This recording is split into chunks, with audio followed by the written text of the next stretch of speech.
The day Anna died, the sky cracked open and wept.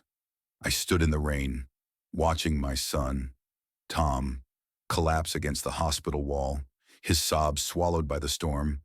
By nightfall, I was the one holding his children, Lily and Max, promising them a home while their world fell apart. I'm Margaret, 62, widowed for a decade, living in a creaky house at the edge of Willow Creek, where the fields stretch wide and the nearest neighbor is a mile off. After Anna's car accident, Tom was a ghost of himself, haunted, drinking too much, barely able to look at his kids without seeing her face. I took them in because that's what mothers do. We stitch the broken pieces back together, even when our hands tremble. Lily, 8, was all quiet fury, her dark eyes sharp like her mother's, asking why God let bad things happen. Max, 6, just clung to me, his small hands sticky with grief, whispering at night that he missed Mommy's songs. I gave them my guest room, turned it into a sanctuary with quilts I'd sewn and shelves of old books. I taught them to bake bread, to chase fireflies, to find shapes in the clouds, anything to keep their hearts from sinking. Tom, though, was unraveling. He'd sit on my porch, staring at the horizon, muttering about how he'd failed Anna, failed them all. Months passed, and the kids started to laugh again. Lily drew pictures of us as a trio, stick figures holding hands under a too big sun. Max learned to whistle, proud as anything when he got it right. I thought we were healing, that maybe love could fill the cracks Anna left behind. Then Tom came home one evening, his face lit with something I hadn't seen in years' hope. I got a job. Ma, he said, voice steady for the first time since the funeral. In the city, big tech firm, good money. I can give the kids a better life. I wanted to be happy for him, but my stomach twisted. The city was 300 miles away, a world of concrete and noise. Nothing like our quiet fields. What about Lily and Max, I asked, my voice sharper than I meant. They'll come with me, he said, like it was simple. I'm their father.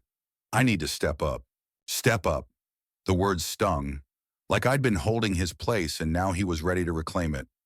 I looked at Lily, coloring at the kitchen table, and Max, asleep on the couch with his toy truck clutched tight. They'd just started to feel safe again. Tom, they're settled here. I said, they've got school, friends, me, uprooting them now. I'm their dad, he snapped, his eyes hard. You think I don't know what's best for them? I didn't answer. I couldn't. The truth was, I didn't know what was best anymore. I loved those kids like they were my own. But Tom was their father, and he was finally pulling himself out of the dark. How could I stand in his way? The next weeks were a blur of arguments and silences. Lily overheard us one night and screamed at Tom. You're leaving us again. Max just cried, not understanding why everyone was angry. I tried to mediate, to keep things calm, but my heart was breaking.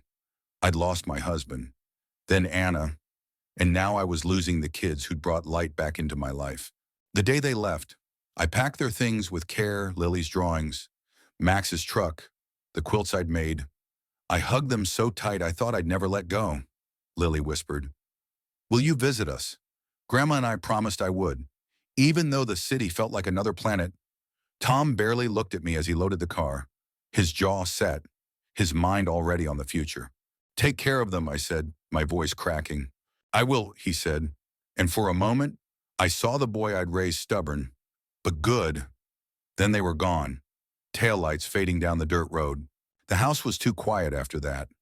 I'd walk into their room, expecting to hear Max's giggles or Lily's questions, but there was nothing. I kept busy tending the garden, baking bread for one, but the emptiness gnawed at me. I wondered if I'd been selfish, wanting to keep them here. Was I holding them back from a better life? Or was Tom the selfish one, chasing his dreams while his kids were still grieving? Months later, Tom called. The kids were struggling. The city was too fast, too loud. Lily was getting in fights at school, and Max had nightmares. I don't know what I'm doing. Ma, Tom admitted, his voice raw. Maybe I rushed this. I wanted to say, bring them back. But instead, I said, you're their dad. You'll figure it out. Just listen to them. We started video calls. Lily showed me her new sketches, cityscapes now instead of fields. Max babbled about a park with a big slide. They were adapting, slowly, but I could see the strain in their eyes.